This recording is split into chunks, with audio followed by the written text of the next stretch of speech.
పవన్ కళ్యాణ్ గారి గురించి ఆయన తీసినటువంటి సినిమాల గురించి ఎప్పుడూ కూడా అంటే తీసిన తక్కువ సినిమాలైనా కానీ మనలో చాలా ఇంపాక్ట్ కలిగించేటువంటి పాత్రలే చేశారు.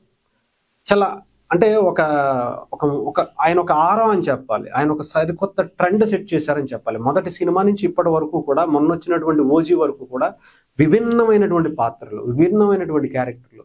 ఇప్పటి వరకు అప్పుడు అంటే ఆయన రాకముందు వరకు చూసేటువంటి ఒక హీరో ఎలివేషన్ అంతా కూడా ఆయన వచ్చిన తర్వాత కంప్లీట్ గా చేంజ్ చేశారనే చెప్పాలి. ఖుషి సినిమా కావచ్చు, తొలి ప్రేమ కావచ్చు, బద్రీ కావచ్చు, ఒక సరికొత్త ట్రెండ్ అప్పట్లోనే సెట్ చేసి దాన్ని కంటిన్యూ చేసుకుంటూ ఆయనకంటూ ఒక ప్రత్యేక స్థానం అంటే అన్న మెగాస్టార్ అయినటువంటి పరిస్థితుల్లో కూడా ఒక దాని నుంచి వచ్చినటువంటి ఒక తమ్ముడిగా ఆ ఫ్యాన్ ఫాలోయింగ్ అంతా తీసుకున్నా కూడా తనకంటూ ఒక ప్రత్యేకమైనటువంటి శైలిని క్రియేట్ చేసుకోవాలనుకున్నటువంటి వ్యక్తి. ఎస్పెషల్లీ ఇప్పుడు రాజకీయాల్లో కూడా అదే పద్ధతిని కొనసాగిస్తున్నారనుకోండి. కాకపోతే సినిమాల్లో ఆయన చేసినటువంటి క్యారెక్టర్ల గురించి సామాజికంగా ఆయన మీద ఉండేటువంటి బాధ్యతతో చేసినటువంటి సీన్స్, డైలాగ్స్, సాంగ్స్ ప్రతి ఒక్కటి ఏదో ఒకటి పెట్టి సామాజిక స్పృహతో సమాజానికి ఉపయోగపడేటువంటి చాలా చేసుకుంటూ వచ్చారు. ఎస్పెషల్లీ ఆయన గురించి మనం అంటే మంచి చేస్తారు అని చెప్పడానికి ఈ రోజుల్లో ఆయన్ని చూపించిన తర్వాతే ఎవరినైనా చూపిస్తారు. సినిమా ఇండస్ట్రీలో కావచ్చు, రాజకీయాల్లో కావచ్చు, నిజాయితీగా పనిచేసేటువంటి వ్యక్తి, ప్రజల కోసం నిరంతరం ఆలోచించేటువంటి వ్యక్తి ఎవరైనా ఈ ఇండియాలో రాజకీయాల్లో కానీ సినిమాల్లో కానీ ఉన్నారు.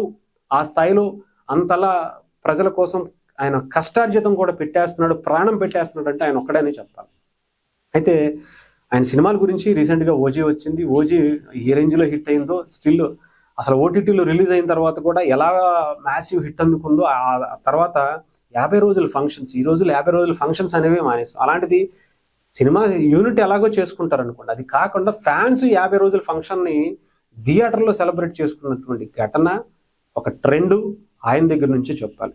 ఇప్పుడు ఆయన ఏం సినిమాలు చేయబోతున్నారు? ఉస్తాద్ భగత్ సింగ్లో ఆయన ఒక పోలీస్ ఆఫీసర్గా కనిపిస్తున్నారు. దాంట్లో ఒక మంచి పవర్ఫుల్ డైలాగ్స్ ఉంటాయి. ఇవన్నీ కూడా చూస్తున్నాం. కాకపోతే ఆ తర్వాత ఏంటి, హరిహర వీరమల్లు 2 అన్నారు, ఓజీ పార్ట్ 2 అన్నారు. ఇంకా ఏం చేయబోతున్నారు? దీని గురించి మనం మాట్లాడుకున్నాం.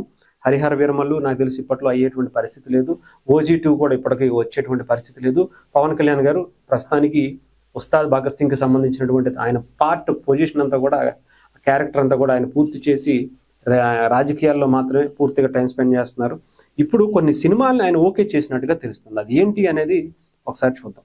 సురేందర్ రెడ్డి గారు, రామ్ తాళ్ళూరి గారు, మనందరికీ తెలుసు. రామ్ తాళ్ళూరి గారు జనసేన పార్టీలో కూడా చాలా కీలకంగా ఉండేటువంటి వ్యక్తి. కళ్యాణ్ గారికి చాలా దగ్గరగా సన్నిహితంగా ఉండేటువంటి వ్యక్తి. ఆయన గతంలో కూడా రవితేజ గారితో చాలా సినిమాలు కూడా తీసుకున్నారు. ఆయన సినిమా ప్రొడ్యూసర్గా కూడా చాలా ఫేమస్ అనే చెప్పాలి. అలాంటి వ్యక్తి పవన్ కళ్యాణ్ గారితో సురేందర్ రెడ్డి డైరెక్టర్గా, మనకు తెలుసు ఆయన తీసినటువంటి సినిమాలు రేసువరం కావచ్చు, ధృవ కావచ్చు, సైరా నరసింహారెడ్డి కావచ్చు, అంతకుముందు కళ్యాణ్ రామ్ గారితో తీసినటువంటి సినిమాలు కావచ్చు. అంటే ఇలాంటి క్యారెక్టర్స్ తీసినటువంటి ఆయన కిక్ సినిమా కావచ్చు, కిక్ 2 కావచ్చు, అలాంటి డైరెక్టర్ ఒక కొత్త దన్నంతో పవన్ కళ్యాణ్ గారిని ఒక ఆర్మీ ఆఫీసర్గా ఒక స్టోరీని డిజైన్ చేసుకుని, ఒక రోల్ని ఒక మంచి ఇంపాక్ట్ ఉండేలాగా సమాజంలో ఒక ఆర్మీ క్యారెక్టర్ ఏ రకంగా ఇన్ఫ్లుయెన్స్ చేస్తుందో ఆ క్యారెక్టర్లో పవన్ కళ్యాణ్ గారికి ఒక స్టోరీ కూడా చెప్పారట.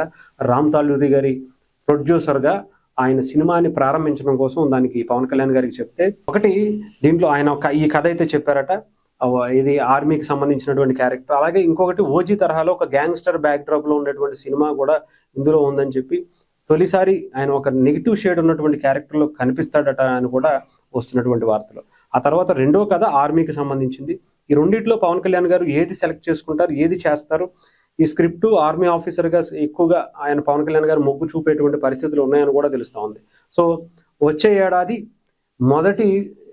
అంటే మార్చి ఏప్రిల్లో ఈ సినిమాకి సంబంధించి పట్టాలు ఎక్కేటువంటి పరిస్థితి కూడా ఉంది. పవన్ కళ్యాణ్ గారు కొన్ని సూచనలు చేశారట. ఆర్మీకి సంబంధించింది అయితే బాగుంది, ఓజీ అంటే ఆల్రెడీ 2 కూడా ఒప్పుకున్నాం కాబట్టి ఓజీకి సంబంధించి ఇంతవరకు గ్యాంగ్స్టర్ ఆ నెగిటివ్ షేడ్స్ ఉండేటువంటి పాత్ర ఎందుకులే అని చెప్పి కొంచెం హోల్డ్ చేసినట్టుగా తెలుస్తుంది. అలాగే ఆర్మీకి సంబంధించిన దాంట్లో ఒక పవర్ఫుల్ క్యారెక్టర్ని సురేందర్ రెడ్డి గారు చెప్పినటువంటి విధానాన్ని, ఆయన చూపించేటువంటి విధానం మనకు ఆల్రెడీ తెలుసు. ఆయన విజువల్ ఎఫెక్ట్స్ కావచ్చు, ఆయన టేకింగ్ ఎలా ఉంటుందో, ఆ డైరెక్షన్, సో అదంతా కూడా స్క్రీన్ ప్లే పవన్ కళ్యాణ్ గారికి చెప్తే నచ్చటంతో ఆయన ఓకే చేస్తున్నట్టుగా కూడా తెలుస్తుంది. సో సురేందర్ రెడ్డి గారు, రామ్ తాళ్ళూరి గారు డైరెక్షన్లో నాకు తెలిసి హరిహర వీరమల్లు కన్నా, ఓజీ కన్నా ముందు సురేందర్ రెడ్డి గారితో సినిమా వచ్చేటువంటి అవకాశాలు చాలా ఎక్కువగానే ఉన్నాయి. దానికి సంబంధించినటువంటి చర్చలు చాలా లాస్ట్ దశకి చేరుకున్నాయని చెప్పాలి. ఉస్తాద్ భగత్ సింగ్ అయిపోగానే ఆ షూటింగ్ లో ఆయన పాల్గొనడానికి సిద్ధంగా ఉన్నట్టుగా కూడా తెలుస్తుంది.